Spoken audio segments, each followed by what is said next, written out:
Mchungaji aliyetekwa kanisani apatikana.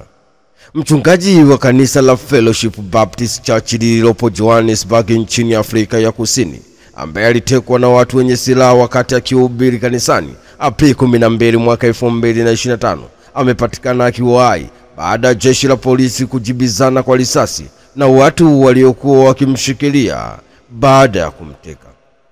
Taarifa kutoka Johannesburg, Afrika ya Kusini, zimeeleza kuwa bado haijawekwa wazi nia ya watekaji hao ilikuwa ni nini, lakini majibizano hayo ya risasi kati ya polisi na watekaji, watu watatu wamepoteza maisha. Mchungaji huyo aitwaye Joan Sullivan mwenye umri wa miaka 45, ambaye ni raia wa Marekani, alitekwa wakati akihubiri mbele ya waumini wake, ambapo watekaji hao walipola simu za waumini wawili kisha kuondoka na mchungaji huyo.